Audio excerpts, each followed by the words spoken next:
Hello everyone, welcome to गुरु मंत्र शिक्षा का ग्रंथ. Hopefully everyone is fine. So guys, अगर आप एक न्यू लर्नर हैं एंड फर्स्ट टाइम इस चैनल को विजिट कर रहे हैं तो मेक श्योर चैनल को सब्सक्राइब करना ना भूलें, साथ ही बेल नोटिफिकेशन पर भी प्रेस करें ताकि सारी नोटिफिकेशंस आप तक पहुंचती रहे. लाइफ साइंस से रेलेवेंट आप किसी भी एग्जाम के लिए तैयारी कर रहे हैं तो ये चैनल आपके लिए बहुत हेल्पफुल हो सकता है. Apart from this I am one of the educator on Unacademy also. वहाँ पर आप मुझे CSI UGC net life sciences के लिए फॉलो कर सकते हैं. सिंपली आप मेरा नाम वहाँ सर्च करेंगे तो वहाँ आपको मेरी प्रोफाइल पिक दिखाई देगी जहाँ पर आप मुझे फॉलो कर सकते हैं. मेरा टेलीग्राम चैनल ज्वाइन कीजिए, दैट इज गुरु मंत्र, ताकि वहाँ पर आपको सारे updates, information, relevant e books, notes, links free classes के मिलते रहे.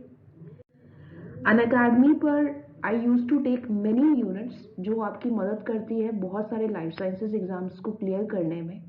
यूनिट्स का नंबर यहाँ मेंशन है. इसके अलावा भी I do take many parts. Basics से स्टार्ट करना is always a key strategy जो मैं अपनाती हूँ. कुछ कोर्सेज पेड कोर्सेज होते हैं, कुछ क्लासेस फ्री क्लासेस होती हैं, कुछ क्लासेस रिकॉर्डेड क्लासेस भी होती है. आप अपनी नीड के अकॉर्डिंग जो है चीज़ों को एक्सेस कर सकते हैं. अगर आप डिटेल्ड में लाइव पढ़ना चाहते हैं तो आप प्लस या आइकॉनिक सब्सक्रिप्शन ले सकते हैं अनअकैडमी का, जिसके लिए आप simply Neha referral code use कर सकते हैं. करंटली आप देख सकते हैं बहुत सारे लाइफ साइंसेस के कोर्सेज रनिंग है for upcoming exam.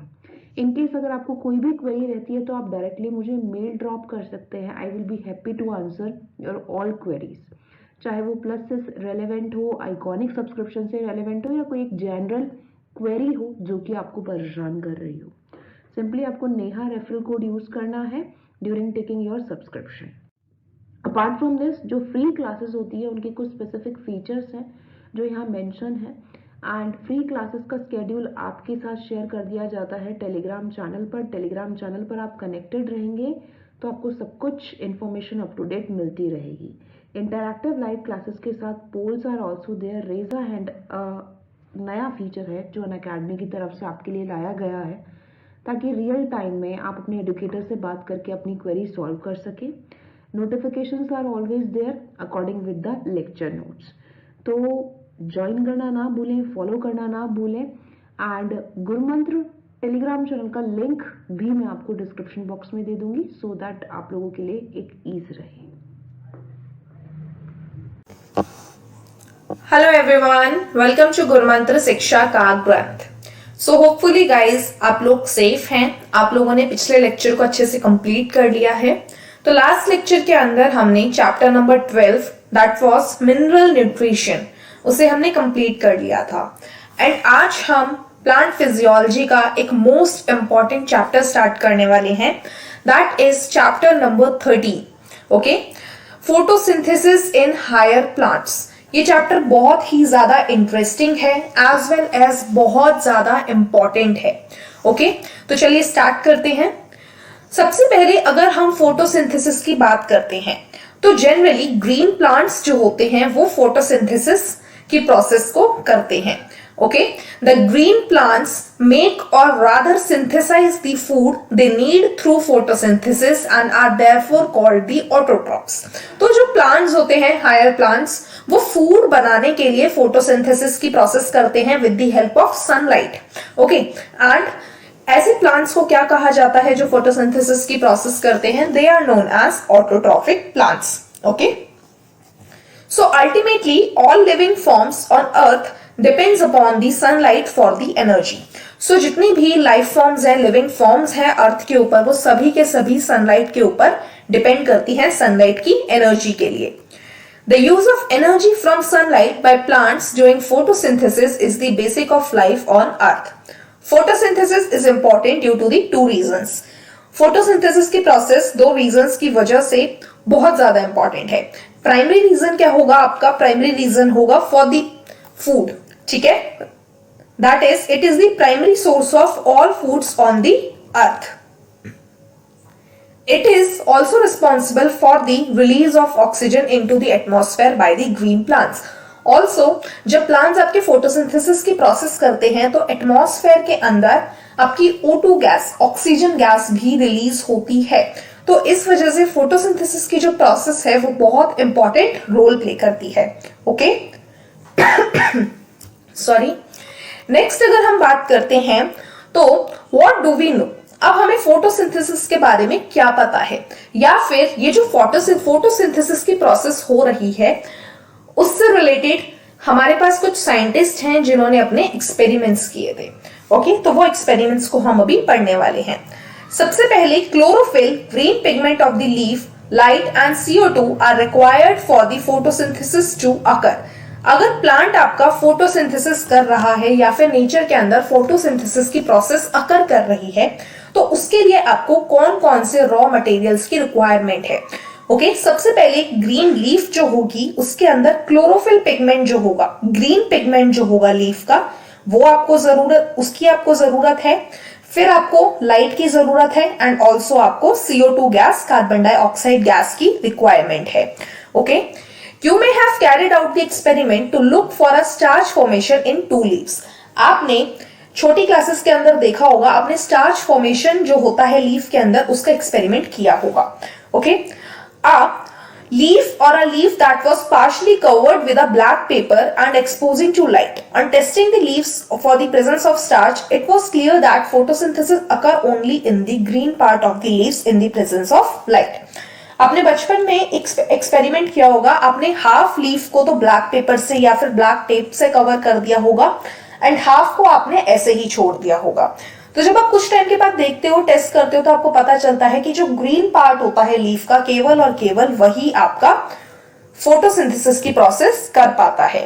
Right, next हम बात करते हैं another experiment you may have carried out where a part of leaf is enclosed in a test tube containing some KOH soaked cotton. Okay, आपने एक part लिया जिसके अंदर KOH soaked cotton आपके पास था which absorbs CO2. That is very important कि जो KOH होता है, KOH solution होता है, वो क्या करता है, वो आपका CO2 गैस को absorb कर देता है। ठीक है, while the other half is exposed to air. The setup is then placed in light for some time on testing for the presence of starch. Later in the two part of leaf, you have also find that exposed part of the leaf tested positive for the starch, while the portion that was in tube tested negative. ठीक है, that means कि आपने जो एक test tube ली है जिसके अंदर KOH soaked cotton आपने डाला हुआ है, KOH सोल्यूशन डाला हुआ है जिसके अंदर, उसके अंदर जो लीफ आप डालोगे वो क्या करेगी, वो आपका नेगेटिव टेस्ट शो करेगी। किसके लिए? स्टार्च की प्रेजेंस के लिए। ओके, इससे आपको क्या पता चला, इस एक्सपेरिमेंट से आपको ये पता चला कि जो CO2 होती है that is required for the process of photosynthesis. जब फोटोसिंथेसिस होगी तभी तो आपका स्टार्च का फॉर्मेशन होगा।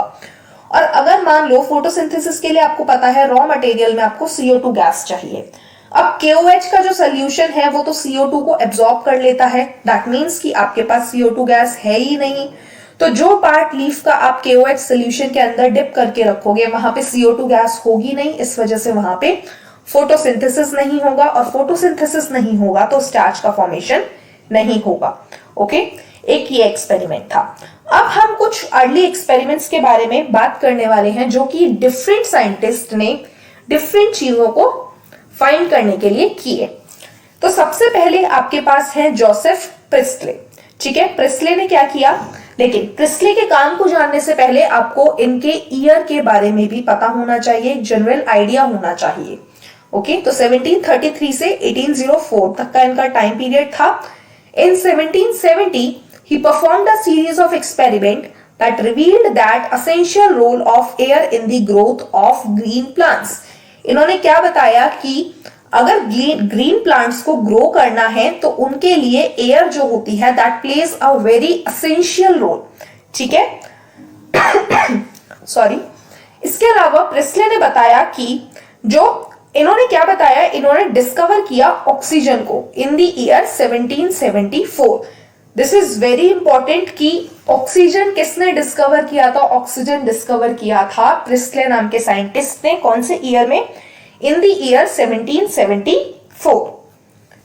Priestley observed that a candle burning in a closed space, a bell jar. देखो, इसके अलावा प्रिस्ले का जो एक्सपेरिमेंट होता है, प्रिस्ले एक्सपेरिमेंट को आप बेल जार एक्सपेरिमेंट भी बोलते हो।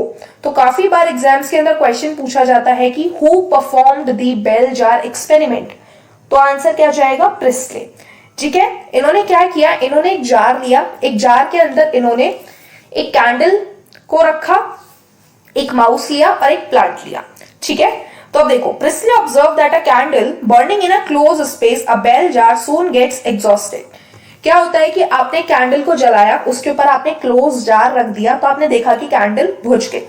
ठीक है, इसी तरीके से similarly a mouse would soon suffocate in the close space. इसी तरीके से अगर आप सिर्फ माउस को रख देते हो और उसके ऊपर जार रख देते हो तो माउस को भी सफोकेशन फील होगी, ऑक्सीजन नहीं मिलेगी और एक पर्टिकुलर टाइम के बाद माउस की डेथ हो जाएगी। ठीक है, he concluded that a burning candle or an animal that breathed the air but both somehow damaged the air. But when he placed a mint plant in the same bell jar, he found that mouse stayed alive and the candle continued to burn. फिर उन्होंने क्या किया, next experiment पे उन्होंने एक plant लिया, एक candle ली और एज वेल एज एक माउस लिया, तीनों को एक साथ बेल जार के अंदर रख दिया।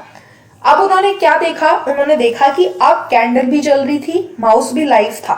क्यों? क्योंकि जो ग्रीन प्लांट है वो ऑक्सीजन प्रोवाइड कर रहे थे। ठीक है, Priestley hypothesis as follows, plant restore to the air whatever breathing animals and burning candles remove. ठीक है, using a similar setup as one used by Priestley but by placing it once in the dark and once in the sunlight, Jan Ingenhousz 1730 to 1799 showed that sunlight is essential to the plant process that somehow purifies the air fouled by the burning candles or the breathing animals. Similarly, फिर आपके पास एक जैन इंजनहाउस नाम के scientist है, उनका experiment भी Presley के experiment से मेल खाता था। बस डिफरेंस कहां पे आया, इंजनहाउस ने बताया कि सनलाइट असेंशियल रोल प्ले करती है। ठीक है, Ingenhousz is an elegant experiment with an aquatic plant showed that in bright sunlight small bubbles were formed around the green part while in dark they did not. तो question कहां से पूछा जाएगा आपसे, यहां से कि किसने बताया कि ग्रीन पार्ट के पास, ग्रीन प्लांट के ग्रीन पार्ट्स के पास बबल का फॉर्मेशन हुआ था। तो ये एक्सपेरिमेंट किसका था, इंजनहाउस का। ओके, तो इंजनहाउस के एक्सपेरिमेंट से कंक्लूजन क्या निकलता है, he showed that it is only the green plant of plants that could release oxygen. तो उन्होंने क्या बताया कि प्लांट्स का जो केवल और केवल ग्रीन पार्ट होगा वहीं से ऑक्सीजन का रिलीज होता है। ठीक है, फिर नेक्स्ट 1854 के अंदर आपके पास नेक्स्ट साइंटिस्ट आ जाते हैं जिनका नाम है जूलियस वॉन सेक्स, provided evidence for the production of glucose when plant grow. तो इन्होंने क्या बताया, इन्होंने प्रोडक्शन ऑफ ग्लूकोज को एक्सप्लेन किया। ठीक है, glucose is usually stored as the starch. आपको पता है ग्लूकोज जो होता है प्लांट के अंदर वो in the form of starch store किया जाता है। His latest studies showed that green substance in plants, that is chlorophyll as we know it now, is located in a special bodies later called chloroplast within the plant cells. तो आपको पता है जो pigment होता है chlorophyll वो एक special body के अंदर लोकेट होता है जिसे आप क्लोरोप्लास्ट के नाम से जानते हो। ठीक है, तो जूलियस वॉन सेक्स ने क्या बताया कि ग्लूकोज जो होता है that is produced by the plants. Next scientist आपके पास आ जाते हैं टी.डब्ल्यू. एंगलमैन। इनका टाइम पीरियड कितना था, इनका टाइम पीरियड था 1843 टू 1909। इन्होंने क्या किया, इन्होंने सबसे पहले एक ग्रीन एल्गा को यूज में लिया। Using a prism he split light into its spectral components and then illuminated a green alga that was cladophora। तो सबसे पहले क्वेश्चन यही पूछा जाता है कि एंगलमैन का एक्सपेरिमेंट किसके ऊपर था, किस बैक्टीरिया के ऊपर, किस एल्गा के ऊपर उन्होंने एक्सपेरिमेंट किया। तो एंगलमैन का एक्सपेरिमेंट एक ग्रीन एल्गा के ऊपर था और वो ग्रीन एल्गा कौन सा था, that was Cladophora, placed in a suspension of aerobic bacteria. ठीक है, और बैक्टीरिया कौन से यूज किए थे, aerobic bacteria. Aerobic bacteria means ऐसे बैक्टीरिया जिनको एयर की रिक्वायरमेंट होती है for their survival. The bacteria were used to detect the site of O2 evolution. और इन बैक्टीरिया का यूज क्या था? ये बैक्टीरिया जो थे ये आपको ये बताने वाले थे कि O2 का इवोल्यूशन हो रहा है या नहीं हो रहा, अगर हो रहा है तो उसकी साइट क्या है। He observed that bacteria accumulated mainly in the region of blue and red light of split spectrum।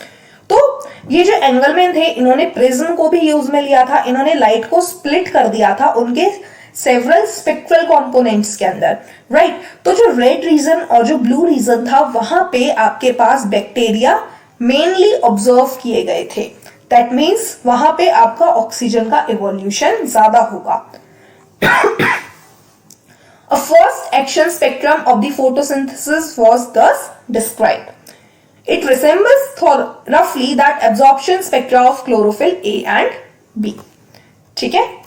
The empirical equation representing the total process of photosynthesis for oxygen evolving organism was understood as, ठीक है, ये आपके पास equation थी। क्या? CO2 के साथ water react किया in presence of sunlight, तो आपके पास CH2O प्लस O2 का फॉर्मेशन हुआ। And what is CH2O? CH2O is a carbohydrate, और ये कार्बोहाइड्रेट आपका ग्लूकोज हो सकता है। ग्लूकोज के अंदर आपके पास 6 कार्बन कंटेनिंग शुगर प्रेजेंट होती है, ठीक है। नेक्स्ट साइंटिस्ट आपके पास आ जाते हैं वैन नील। वैन नील का टाइम पीरियड था 1897 to 1985, who based on his study of purple and green bacteria demonstrated that photosynthesis is essentially a light dependent reaction। तो वैन नील ने क्या बताया कि जो फोटोसिंथेसिस है वो लाइट डिपेंडेंट रिएक्शन है, ठीक है। in which hydrogen from a suitable oxidizable compound reduce carbon dioxide to carbohydrate, ठीक है। और रिएक्शन कैसे थी? 2H2O A plus CO2 in presence of sunlight giving rise to 2A plus CH2O plus H2O. So in green plants H2O is the hydrogen donor and oxidized to O2. This is very important line कि जो green plants होते हैं उनके अंदर H2O जो molecule है H2O वो आपको hydrogen as a hydrogen donor act करता है और किसके अंदर ऑक्सीडाइज हो जाता है? O2 के अंदर। Some organisms do not release O2 during the photosynthesis.